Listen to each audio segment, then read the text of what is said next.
Pada kesempatan hari ini kita melanjutkan kisah Nabi dan Rasul yang mana kemarin sudah kita bahas, kisah Nabi Hud dan kaum Ad yang Allah habisi. Kali ini kita akan membahas seorang Nabi dari bangsa Arab juga. Beliau masih ada keluarga dengan Nabi Hud alaihissalam, satu keturunan. Siapa beliau? Beliau adalah Nabi Saleh alaihissalam. Kaum Samud, kaumnya Nabi Saleh alaihissalam, dia itu adalah termasuk dari Al-Arab Al-Baidah, bangsa Arab yang sekarang sudah tidak ada lagi keturunannya di muka bumi.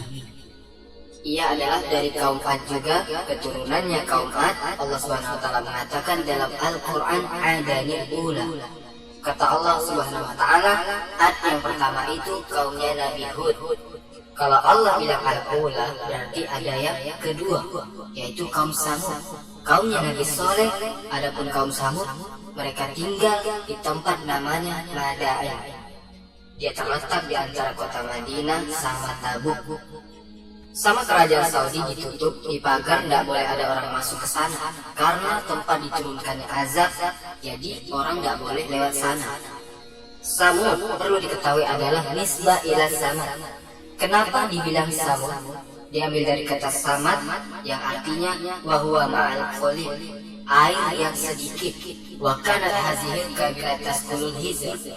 Kabilah ini tasqulul hizr, nama tempatnya adalah Hizr. Wahum ashabul hijr. Wahazal hijr mabaina Hijaz wa Tabuk, satu tempat yang ada di antara Hijaz dan Tabuk. Wahuwa taqiban yaqudul anil Madinati Munawwarah samanina wa salasa sami'a kilo, 380 kilo dari Madinah menuju utara. Tabuk itu ada di utaranya Madinatil Munawwarah. Sebagaimana Allah Subhanahu wa taala firmankan, "Wazkuru idza 'alakum kullafa min ba'di 'ad." Mereka itu datang setelah kaumnya Ad. Langsung setelah Nabi Hud alaihissalam, tidak lama setelah itu Nabi Saleh alaihissalam. Lalu teman-teman, seperti biasa, tugas seorang Nabi dan Rasul itu berdakwah. Dakwah apa? Dakwah tauhid, yang mana ini sudah berulang kali terjadi dari zamannya Nabi Nuh alaihissalam, turun ke zamannya Nabi Hud alaihissalam, sekarang di zamannya Nabi Saleh alaihissalam. Skenario yang sama, mereka semua berbuat syirik kepada Allah Subhanahu wa taala. Mereka menduakan Allah, menyembah berhala, memalingkan peribadatan kepada selain Allah Subhanahu wa taala. Sebagaimana firman Allah Subhanahu wa taala, "Wa taj'aluna rizqakum annakum tukazzibun." Ini rezeki-rezeki yang Allah berikan kepada kalian. Mestinya kalian syukur sama Allah. Tapi bukan kalian syukur, malah kalian membangkang. Tidak mau taat kepada Allah Subhanahu wa taala. Sama Allah diberi kemampuan, diberi anak yang banyak, tapi apakah itu semua nikmat sama kalian itu dibuat untuk membangkang kepada Allah Subhanahu wa taala? Akhirnya Allah utus Saleh alaihissalam kepada kaumnya sendiri, saudaranya sendiri. Wa ila Samud akhahum Salih, dan kepada kaum Samud kami utus saudara mereka Saleh, saudaranya sendiri, keluarganya sendiri. Akhirnya diutuslah oleh Allah Subhanahu wa taala Nabi Saleh alaihissalam untuk hanya beribadah kepada Allah Subhanahu wa taala, seperti Nabi Hud dan seperti Nabi Nuh alaihissalam. Dan teman-teman, dari dulu sampai sekarang, pertikaian terbesar di muka bumi itu adalah antara kekufuran dengan iman. Itu pertikaian yang paling besar. Allah Subhanahu wa taala berfirman, "Wa ila Samud akhahum Shalihan." Kami telah utus Saleh kepada saudaranya kaum Samud, atau kami telah utus kepada kaum Samud saudaranya Saleh. Apa utusannya? Anibudullah fa'izahum farikhani yuktasimun, agar kalian menyembah Allah semata. Namun mereka terpecah menjadi dua. Farikhani yuktasimun, dua farik. Yaktasimun, farik itu kelompok. Yaktasimun, ribut ini, bertikai dua kelompok. Yang satunya beriman, yang satunya tidak beriman. Tapi yang beriman ini sedikit. Yang beriman ini, yang sedikit ini, sama yang kufur ini, para orang-orang sombong, para pemuka kaumnya Nabi Sallallahu Alaihi Wasallam berkata sama mereka, "Hei orang-orang rendahan, kita lihat dari dulu orang yang beriman sama Nabi dan Rasul itu orang yang tidak dianggap. orang yang rendah, miskin, pesuruh, budak, itu yang beriman kepada Nabi dan Rasul. Hatinya bersih, tidak sombong. Ditanya mereka sama ini, mereka para pemuka-pemuka yang sombong ini, apa kalian percaya Soleh itu diutus sama Allah? Betul kalian percaya? Subhanallah, ata'alamuna ana ansolihan yursalun min rabbih. Dijawab sama mereka dengan penuh keimanan. Qul inna bima ursila bihi mu'minun. Mereka berkata, kami beriman atas apa yang diutus kepada Soleh alaihissalam. Tanpa ragu mereka menjawab demikian. Jiwanya bersih, tidak sombong. Ya begitulah teman-teman, orang-orang yang beriman kepada Nabi dan Rasul di saat mereka orang-orang yang lemah ini, di saat mereka biasa diperintah, biasa disuruh-suruh, mereka tidak punya hak untuk bersuara, yang mana biasanya mereka dipimpin oleh orang yang sombong, dipimpin oleh orang yang zalim, yang perkaranya mereka dipegang oleh orang-orang ini. Sekarang datang seorang nabi, orang baik yang mereka tahu orang jujur, orang yang tidak pernah bikin masalah, mengaku sebagai utusan Allah Subhanahu wa Ta'ala. Dengan mudah orang-orang yang biasa diperintah ini ikut sama nabi. Daripada anak nurut sama ini, sama orang-orang yang zalim ini, kata mereka, kurang ajar, kalau ngomong gak benar, lebih baik anak ikut sama Nabi dan Rasul, ikut sama Soleh, orang baik. Siapa yang tidak tahu Soleh, orang baik?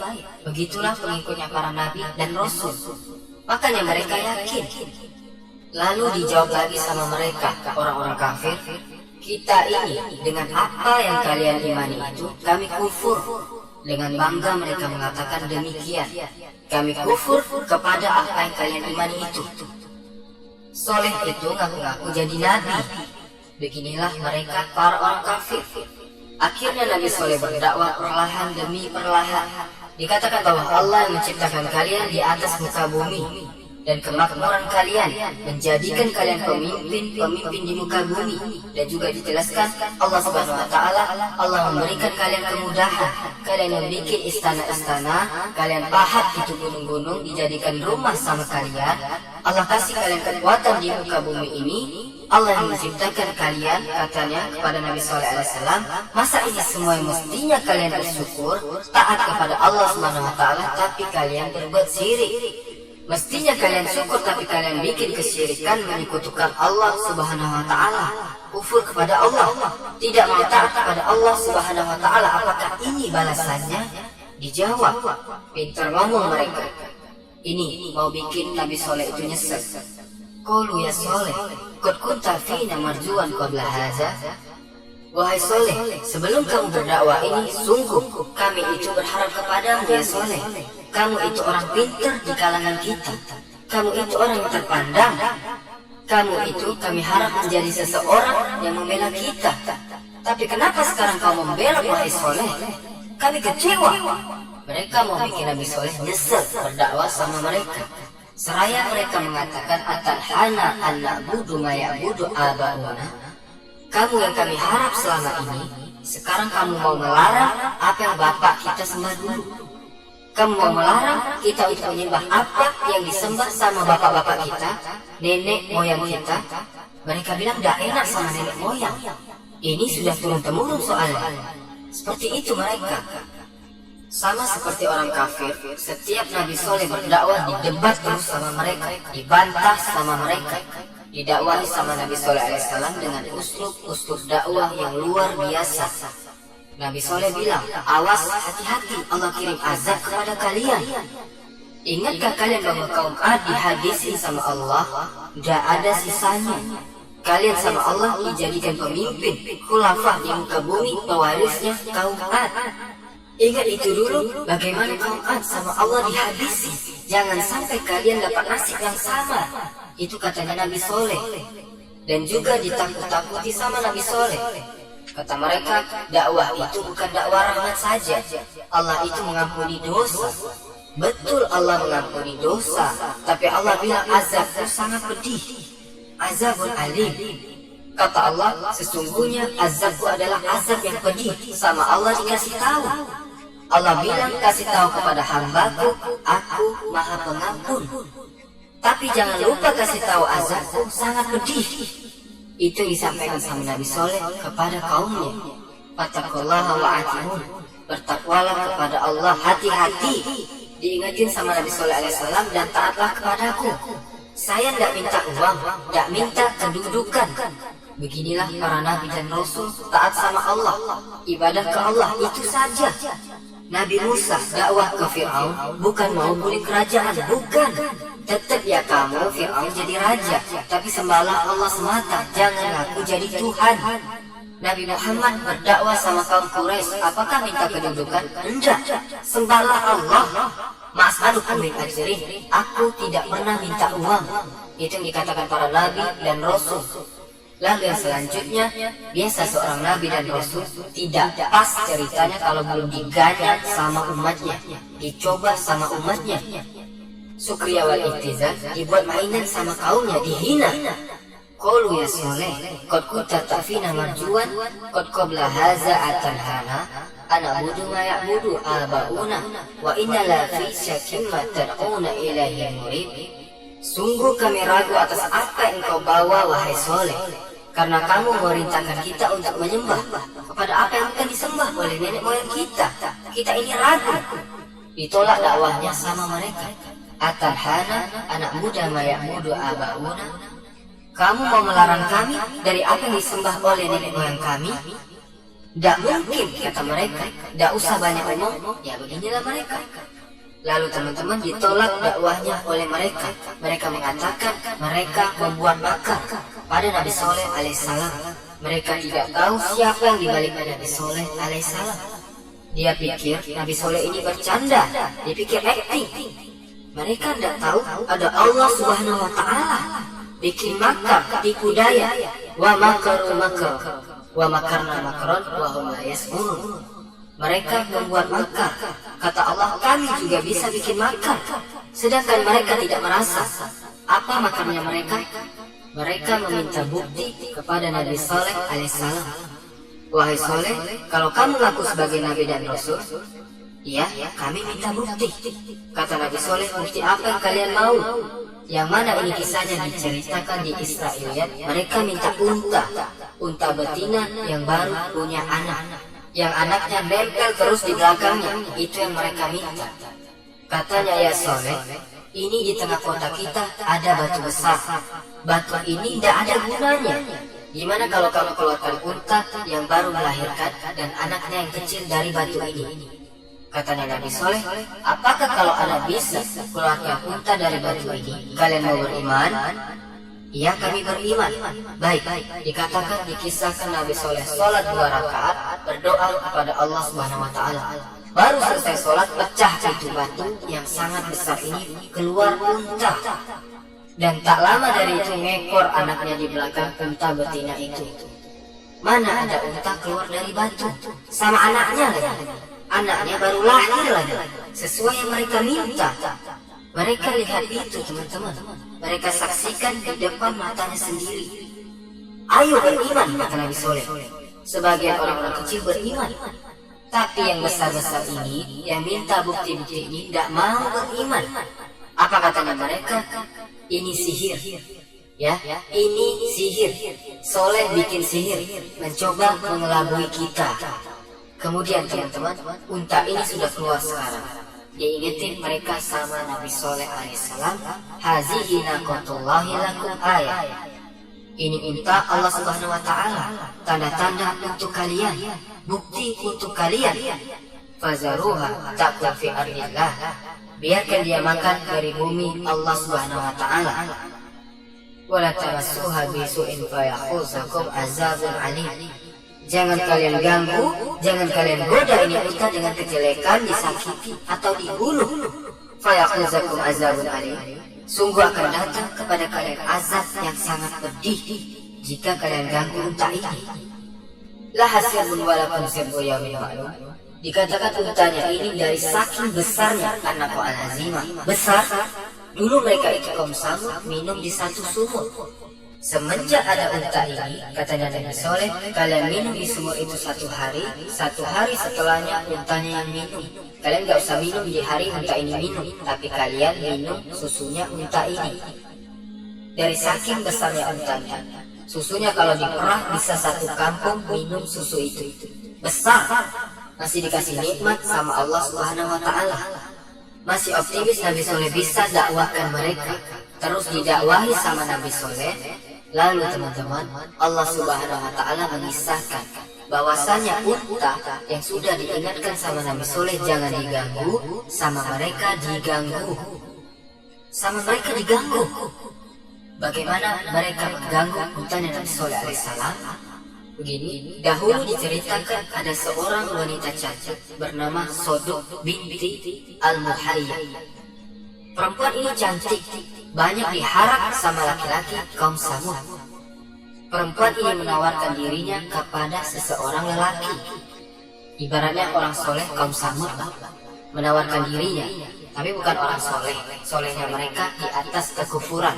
Itu solehnya mereka. Namanya Misra bin Muharrij. Ya Misra mau, cantik ini.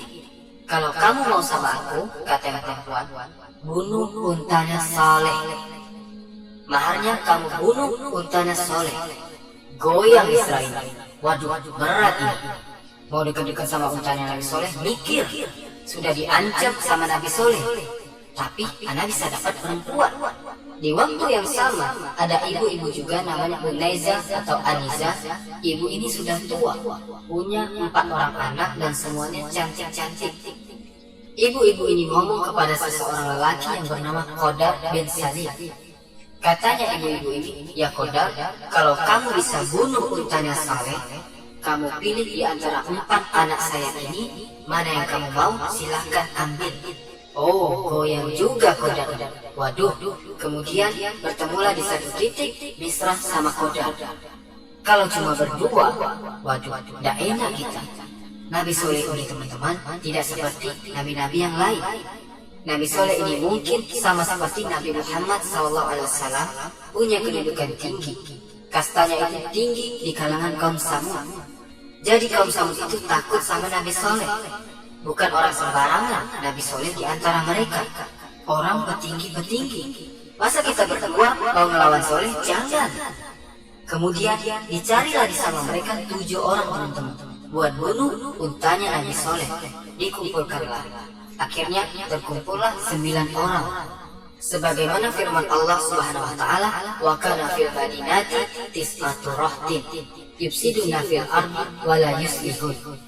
Dahulu di tempatnya mereka ada 9 orang laki-laki yang merusak di muka bumi.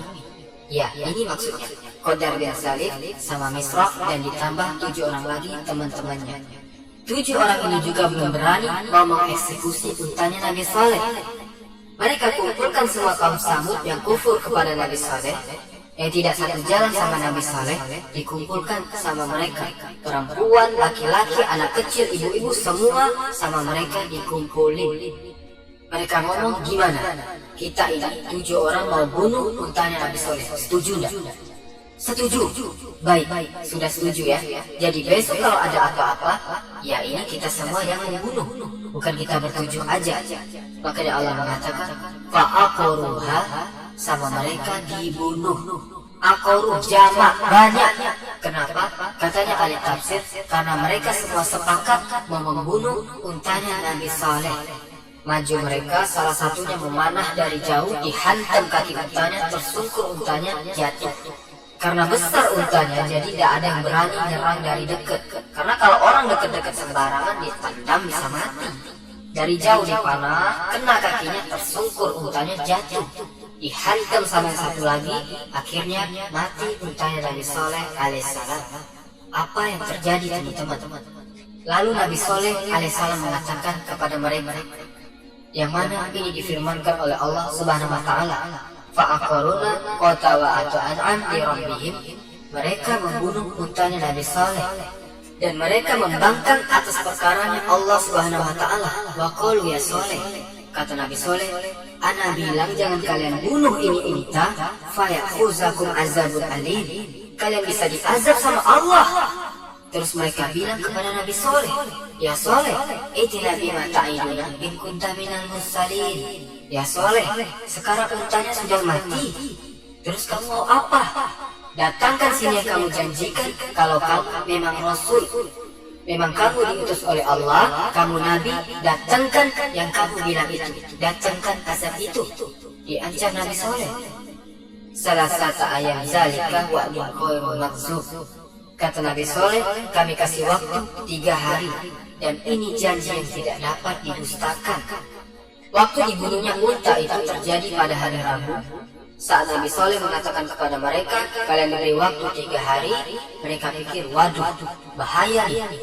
Kita bunuh saja sekalian Soleh. Untanya sudah dihabiskan, sekarang Nabi Solehnya mau dihabiskan juga. Akhirnya 9 orang ini naik ke atas bukit, mata-matai rumahnya Nabi Soleh. Lalu bayitanlah, kata mereka, kami mau datangi malam-malam. Akan kami habisi satu-satu Soleh sama keluarganya semua. Kalau siap-siap bahaya, kami bisa diserang sama kabilahnya Soleh. Nabi Soleh punya kabilah yang menjaga dia. Mereka tidak berani, takut ribut antara kabilah nantinya gara-gara 9 orang ini.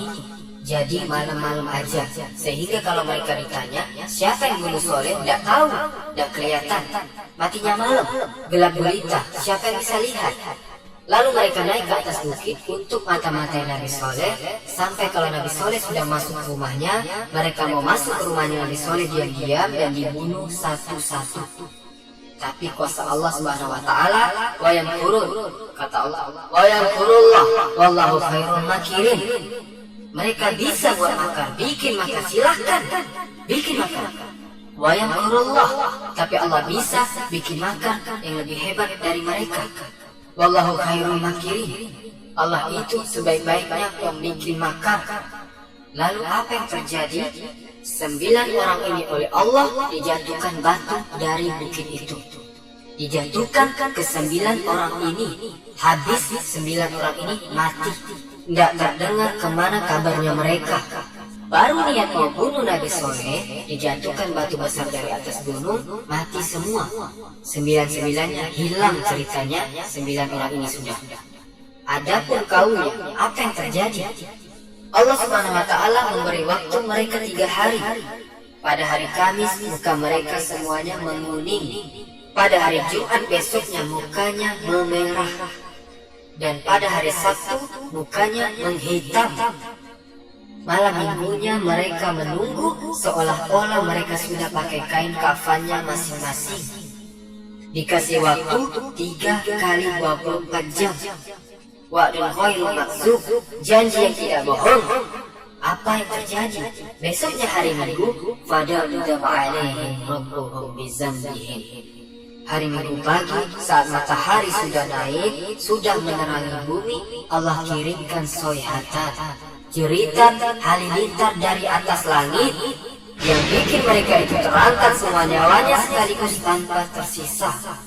Inna arsalna alaihim soihatan fakanu khasimil muhtazir. Mereka menjadi seperti hasil panen yang sudah kering. Tahu kan? Padi itu kalau sudah kering, sudah dipukul, keluar berasnya, dibuang. Nah, yang dibuang itu seperti itu warnanya. Jasad-jasad bergelimpangan tanpa ada nyawa, dihancurkan sama Allah dengan halilintar dari atas langit. Sekali jeritan dari langit yang mencabut semua nyawa mereka habis, tidak ada sisanya. Anak kecil, perempuan, laki-laki, ibu-ibu, orang tua, semuanya habis. Kecuali yang beriman kepada Nabi Soleh alaihissalam. Makanya mereka dikatakan Al-Arabul Ba'idah. Orang Arab yang sudah habis dari muka bumi karena tidak disisakan sama Allah. Habis semua. Setelah kejadian tersebut teman-teman, didatangi sama Nabi Soleh. Nabi Soleh mendatangi kaumnya ini yang sudah jadi jasad-jasad tanpa ruh, jadi bangkai. Dilihat sama Nabi Soleh dengan hati yang sedih. Ini saudaranya, kaumnya sendiri, dihabiskan semua sama Allah Subhanahu wa taala. Ya kaumi, ini Nabi Soleh ngomong sama jasad-jasad mereka. Laqad ablaghatukum risalata rabbi. Telah aku sampaikan kepada kalian surat dari Allah, kabar dari Allah Subhanahu wa taala. Wa nasatu lakum, sudah berkali-kali aku nasihati kalian. Walakin la tuhibbuna nasihin. Tapi kalian tidak senang sama orang-orang yang menasihati. Kalau dinasihati tidak mau. Ana sudah sampaikan sama kalian siang malam berdakwah, menasihati kalian. Dibilang jangan ganggu ini unta, kalian ganggu. Disuruh beribadah sama Allah, kalian tidak mau. Kalian tidak senang sama orang yang menasihati. Dengan penuh sedih dikatakan sama Nabi Soleh. Maka habislah teman-teman sekalian kaum Samud. Hitungan detik hancur, habis semuanya, tidak tersisa. Allah itu maha bisa. Makanya kita ini jangan memerangi Allah. Jangan kita ini membangkang. Kalau ada saudara kita yang membangkang, kasih tahu. Hati-hati, siapa yang kamu hadapi? Allah Subhanahu wa Ta'ala. Itulah kisah dari Nabi Soleh dan kaum Samud.